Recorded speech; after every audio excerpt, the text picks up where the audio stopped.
বাংলাদেশের 1 ইঞ্চি জমি আমরা কাউকে ছেড়ে দেব না। আমাদের জীবন দিব, তবুও বাংলাদেশের আধা ইঞ্চি জমি আমরা ছেড়ে দেব না।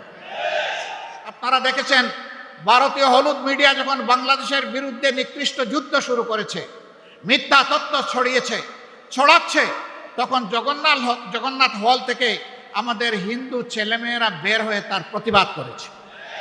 কারণ তারা প্রমাণ করেছে এদেশ আমাদের সবার। তোমরা যা বলো তা অসত্য, তা মিথ্যা। তোমরা আমাদেরকে ব্যবহার করে তোমাদের মতলব হাসিল করতে চাও, সেই সুযোগ আমরা তোমাদেরকে দেব না। যারা সম্মানিত ব্যক্তিবর্গ, তাদেরকে নিয়ে প্রধান উপদেষ্টা একসাথে এক কাতারে দাঁড়িয়ে আওয়াজ তুলেছেন, এদেশ আমাদের সবার, আমরা এখানে কোনো সাম্প্রদায়িক বিভাজন চাই না। আমরা ধন্যবাদ জানাই আমাদের প্রধান উপদেষ্টাকে তার এই মহৎ উদ্যোগ নেওয়ার জন্যে। উদ্যোগ নিয়েছেন, উদ্যোগ নিয়ে থেমে গেলে হবে না, এই যাত্রা আমাদের অব্যাহত রাখতে হবে। এর আগের দিন তিনি সমস্ত রাজনৈতিক, দেশপ্রেমিক, ফ্যাসিবাদ বিরোধী, সাম্রাজ্যবাদ বিরোধী জাতীয় রাজনৈতিক নেতৃবৃন্দকে নিয়ে তিনি এক কাতারে দাঁড়িয়েছেন। সবাই আমরা একই আওয়াজ তুলেছি, আমরা কোনো আগ্রাসন সহ্য করব না। বাংলাদেশের 1 ইঞ্চি জমি আমরা কাউকে ছেড়ে দেব না। আমাদের জীবন দিব, তবুও বাংলাদেশের আধা ইঞ্চি জমি আমরা ছেড়ে দেব না। আপনি কুমিল্লা বিভাগ দিবেন না, একটা জেলাকে তার নাম ধরে অপমানিত করবেন, আপনি বাংলাদেশের প্রধানমন্ত্রী হতে পারেন না।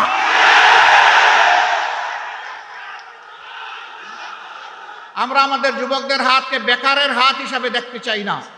আমরা আমাদের যুবকদের হাতকে উন্নয়নের হাত হিসাবে দেখতে চাই, কর্মীর হাত হিসাবে দেখতে চাই, দেশপ্রেমিকের হাত হিসাবে দেখতে চাই, জনতার পাশে দাঁড়ানো হিমালয় পর্বতের মতো শক্তি হিসাবে দেখতে চাই। এই দেশ গড়তে হলে কিছু ছাদাবাজ মুক্ত হাত দরকার, কিছু চরিত্রবান দুর্নীতিমুক্ত মানুষ দরকার, কিছু দেশপ্রেমিক, চিন্তাশীল, বিচক্ষণ মানুষ দরকার। এই বিচারটা করবে কে?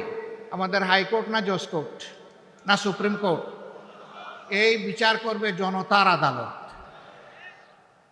জনগণকে বোকা ভাবার কোনো কারণ নেই।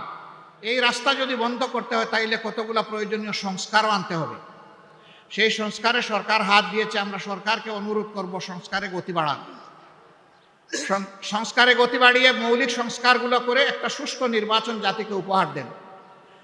আপনারা যেন ইতিহাসে স্মরণীয় হয়ে থাকতে পারেন। আপনাদের নিজস্ব কোনো এজেন্ডা থাকবে না।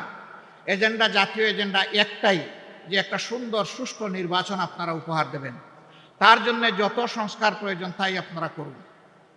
আমরা আপনাদেরকে চাপ দিচ্ছি না। আবার অনুরোধ করব, আপনারা মূল্যবান সময়টাকে নষ্ট করে দীর্ঘায়িত করবেন না। আপনারা যৌক্তিক সময়ের ভিতরে এই নির্বাচন জাতিকে উপহার দিন। এবং তিনি উলঙ্গ করে দিচ্ছেন আসলে কারা সাম্প্রদায়িক। তিনি প্রমাণ করে দিচ্ছেন বাংলাদেশ সাম্প্রদায়িকতার দেশ নয়, বাংলাদেশ ভালোবাসার দেশ, বাংলাদেশ বিভিন্ন গোলাপের সমন্বয়ের দেশ। এই দেশে সকল ধর্মের, বর্ণের সমস্ত মানুষ আমরা মিলেমিশে আছি, কারণ বাংলাদেশ আমাদের সবার। আমরা এবার বলেছি, সোচ্চারভাবে বলেছি, আমরা বাংলাদেশে কোনো মেজরিটি মাইনরিটি মানি না।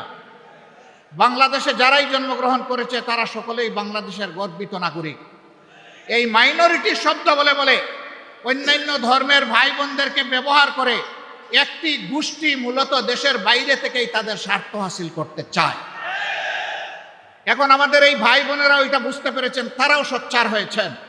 আপনারা দেখেছেন ভারতীয় হলুদ মিডিয়া যখন বাংলাদেশের বিরুদ্ধে নিকৃষ্ট যুদ্ধ শুরু করেছে, মিথ্যা তথ্য ছড়াচ্ছে, তখন জগন্নাথ হল থেকে আমাদের হিন্দু ছেলেমেয়েরা বের হয়ে তার প্রতিবাদ করেছে। কারণ তারা প্রমাণ করেছে এদেশ আমাদের সবার। তোমরা যা বলো তা অসত্য, তা মিথ্যা। তোমরা আমাদেরকে ব্যবহার করে তোমাদের মতলব হাসিল করতে চাও, সেই সুযোগ আমরা তোমাদেরকে দেব না। কেন ভারত এটা করে আমাদের সাথে? আমরা তাদের কি ক্ষতিটা করেছি? ভারতের কোনো আভ্যন্তরীণ ব্যাপারে আমরা হস্তক্ষেপ করেছি? ভারত বলে আমাদের দেশে সাম্প্রদায়িক সহিষ্ণুতার অভাব, সম্প্রীতির অভাব। হ্যাঁ, মানুষ দেখতে পাচ্ছে কোন বৎসর কতটা কোন ধর্মের মানুষ ভারতের উগ্র একটি সাম্প্রদায়িক গোষ্ঠীর কাছে নির্মমভাবে নিহত হয়। সারা বিশ্ব তার সাক্ষী। বাংলাদেশে এই ধরনের নিকৃষ্ট ঘটনা ঘটে না। সর্বশেষ একটা চরমপন্থী সংগঠনের হাতে নির্মমভাবে চট্টগ্রামের আদালতে একজন আইনজীবীকে খুন করা হয়েছে। তারা চেয়েছিল এই খুনের মাধ্যমে একটা খুনের হুলি খেলতে। বাংলাদেশের মানুষ তাদের মুখে চুনকালি লেপে দিয়েছে। বাংলাদেশের মানুষ ধৈর্যের পরিচয়, সহিষ্ণুতার পরিচয় দিয়ে বলেছে এ খুনের সাথে যারা জড়িত তাদের বিচার হবে, কিন্তু তাই বলে নির্বিচারে আমরা সবার গায়ে হাত তুলতে চাই না। ভারত কি এমন একটা উদাহরণ দেখাতে পারবে? তাদের দেশের বুকে আছে। আপনারা দেখেছেন গতকাল বিভিন্ন ধর্মের যারা সম্মানিত ব্যক্তিবর্গ তাদেরকে নিয়ে প্রধান উপদেষ্টা একসাথে এক কাতারে দাঁড়িয়ে আওয়াজ তুলেছেন, এদেশ আমাদের সবার, আমরা এখানে কোনো সাম্প্রদায়িক বিভাজন চাই না। আমরা ধন্যবাদ জানাই আমাদের প্রধান উপদেষ্টাকে তার এই মহৎ উদ্যোগ নেওয়ার জন্যে। উদ্যোগ নিয়েছেন, উদ্যোগ নিয়ে থেমে গেলে হবে না, এই যাত্রা আমাদের অব্যাহত রাখতে হবে। এর আগের দিন তিনি সমস্ত রাজনৈতিক, দেশপ্রেমিক, ফ্যাসিবাদ বিরোধী, সাম্রাজ্যবাদ বিরোধী জাতীয় রাজনৈতিক নেতৃবৃন্দকে নিয়ে তিনি এক কাতারে দাঁড়িয়েছেন। সবাই আমরা একই আওয়াজ তুলেছি, আমরা কোনো আগ্রাসন সহ্য করব না। বাংলাদেশের 1 ইঞ্চি জমি আমরা কাউকে ছেড়ে দেব না। আমাদের জীবন দিব, তবুও বাংলাদেশের আধা ইঞ্চি জমি আমরা ছেড়ে দেব না। এটি আমাদের কমিটমেন্ট। সম্মানিত ভাই ও বোনেরা, এই দেশ তাহলে আগামীতে কি হবে? এই দেশকে কে গড়বে? এই দেশ গড়তে হলে কিছু ছাদাবাজ মুক্ত হাত দরকার, কিছু চরিত্রবান দুর্নীতিমুক্ত মানুষ দরকার, কিছু দেশপ্রেমিক, চিন্তাশীল, বিচক্ষণ মানুষ দরকার। এই বিচারটা করবে কে? আমাদের হাইকোর্ট না জজ কোর্ট না সুপ্রিম কোর্ট? এই বিচার করবে জনতার আদালত। জনগণকে বোকা ভাবার কোনো কারণ নেই। আমরা জনগণের উপর আলহামদুলিল্লাহ পূর্ণ আস্থা রাখি। জনগণ বিচার করবে অতীত কার কেমন ছিল, বর্তমান কার কেমন, আর ভবিষ্যৎ কার কেমন হতে পারে। অতীত, বর্তমান এবং ভবিষ্যৎ বিবেচনায় জনগণ সিদ্ধান্ত নেবে। আমরা সেই সিদ্ধান্তের অপেক্ষায়। তাহলে সিদ্ধান্তটা আসবে কিভাবে? অবশ্যই নির্বাচনের মধ্য দিয়ে।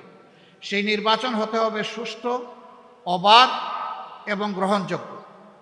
এখানে কোনো পেশি শক্তি অথবা টাকার খেলা চলবে না। এই রাস্তা বন্ধ করতে হবে। এই রাস্তা যদি বন্ধ করতে হয় তাইলে কতগুলো প্রয়োজনীয় সংস্কারও আনতে হবে। সেই সংস্কারে সরকার হাত দিয়েছে। আমরা সরকারকে অনুরোধ করব সংস্কারে গতি বাড়ান। সংস্কারে গতি বাড়িয়ে মৌলিক সংস্কারগুলো করে একটা সুষ্ঠু নির্বাচন জাতিকে উপহার দেন।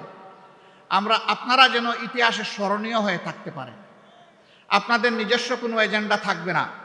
এজেন্ডা, জাতীয় এজেন্ডা একটাই, যে একটা সুন্দর সুষ্ঠু নির্বাচন আপনারা উপহার দেবেন। তার জন্য যত সংস্কার প্রয়োজন তাই আপনারা করুন। আমরা আপনাদেরকে চাপ দিচ্ছি না। আবার অনুরোধ করব, আপনারা মূল্যবান সময়টাকে নষ্ট করে দীর্ঘায়িত করবেন না। আপনারা যৌক্তিক সময়ের ভিতরে এই নির্বাচন জাতিকে উপহার দিন।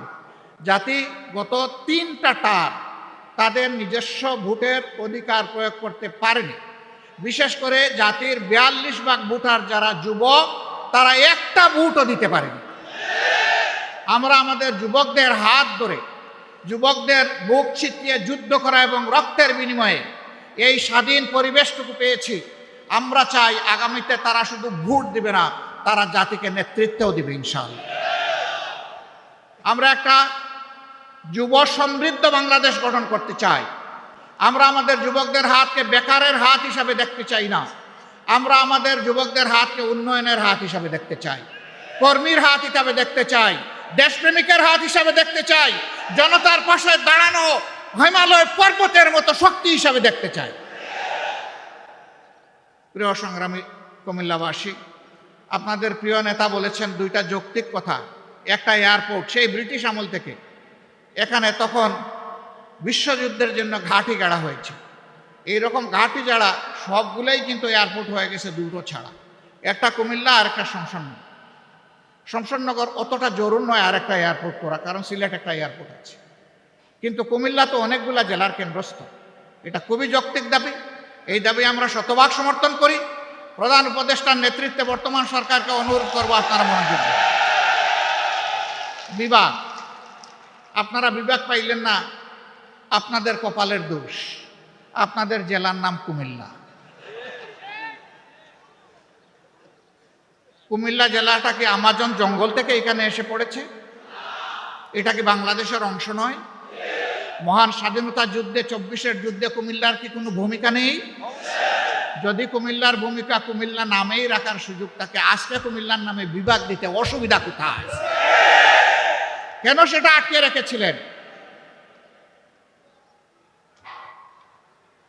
শেখ মুজিবুর রহমান সাহেব দুনিয়া থেকে বিদায় নিয়েছেন, তার সুকীর্তি অথবা তার অন্য কিছু, সেটার মূল্যায়ন জনগণ করেছে, করবে, করতে থাকুক।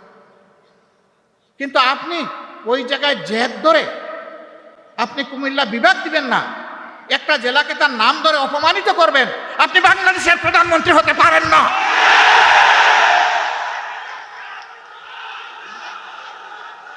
বাংলাদেশের যিনি প্রধানমন্ত্রী হবেন, তাকে বাংলাদেশের প্রতি ইঞ্চি জমিকে সম্মান করতে হবে।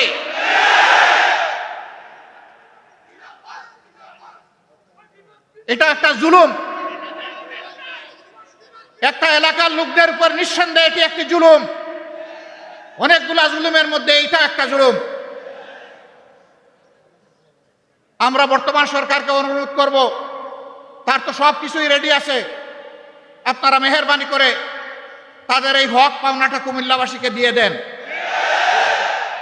নামের জন্য কুমিল্লাবাসী যুদ্ধ করে নাই, বলে নাই সুরমা নদীর নামে করেন, কুশিয়ারার নামে করেন, তিতাসের নামে করেন, এটার নামে করেন, ওটার নামে করেন। কুমিল্লাবাসী এটা বলেন নাই।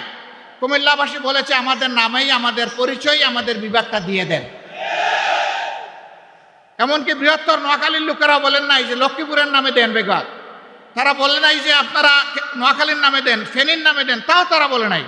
তাহলে তারা যদি কেউ না বলে কুমিল্লার নামে বিভাগ হবে না কেন? এ বিভাগ হওয়া উচিত। বরঞ্চ আরেকটা কারণে হওয়া উচিত, যে একটা নামের প্রতি অপমান করা হয়েছে, যত তাড়াতাড়ি পারেন দিয়ে সম্মানটা ফিরিয়ে দেন। আমরা এমন একটা বাংলাদেশ গঠন করতে চাই, যেই বাংলাদেশে কোনো বৈষম্য থাকবে না। আপনারা সবাই রাজি আছেন?